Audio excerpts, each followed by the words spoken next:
Alright guys, so if you haven't seen my video I posted up earlier this morning of Remington 870 police trade-in I got. It's in great condition overall for being, I looked it up and called Remington. It was made in June of 1990, so it's 25 years old. Wood's not that bad, but I'm going to refinish it and put a high gloss on there. This is an SBS project. I got some free time and I figure I'd get this out of the way just to make the gun look a little bit more pretty. So what we have here is some stripping gel. Went with this because it's safe indoor use and you know the fumes are kind of low. Next we have I guess I'll go this way. Our sanding blocks, 120 to start with, 220 to finish. We have our stain, which is a regular stain. It's a red mahogany 225, which I really like. It's a nice deep dark color. It's going to look really good, I think. Then we have a clear gloss polyurethane to finish it out. Here are the stocks and forend, if I get the light to work.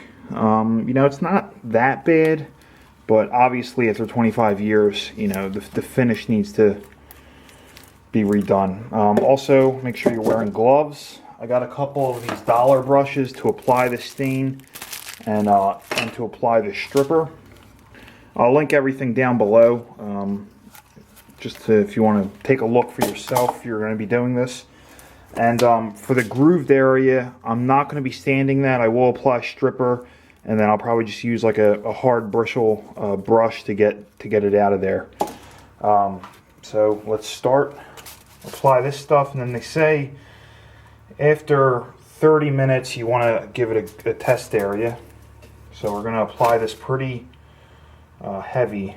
Has since dried from the stripper. I put it outside for a little bit. Luckily it got warm today. I left it out there for a couple hours. You know, that's the key when you're doing this. Nothing can be rushed if you want it to come out looking good. And it's fully sanded down. It's very smooth. All the dust is removed. What I did was started with a 120 grit sandpaper. Then I moved to a 220 to finish it off. And luckily, because you know I put these down at the same time, touching up areas. Luckily, one of them had the number on it, or else you know would have been some trouble. But I have this little setup I made with 2 old spackle containers. I just put 2 screws to hold it in place so I can spin this around freely and stain the whole thing at once and then let it dry versus doing it vertical. So what you're going to want to do is with your stain, we have the red mahogany 225. Everything will be linked down below if you want to do this for yourself. The sandpaper, the stain, polyurethane, stripper, brushes, everything. Check it out down below. But with the stain, you want to stir it, not shake it. And then when you apply it, depending on how dark you want your finish to be, this is from the directions in the back. And the directions in the back also recommended 220 grit sandpaper before you stain to prep it. But you want to apply your stain and then make sure it's completely dust free also. Apply your stain. Let it sit between 5 and 15 minutes. The longer you let it sit, the more darker it's going to be. And then after it has dried, you don't want to let the top, any leftover that the wood hasn't soaked up, dry on the wood. So that's why they recommend that time.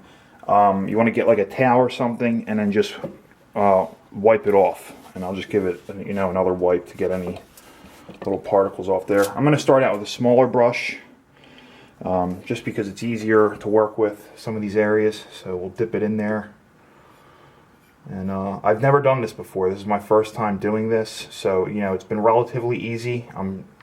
They also recommend a pre-stain. I didn't get that, so hopefully it doesn't come out. Hopefully that doesn't affect it. This has been almost 15 minutes, and I've started wiping it off.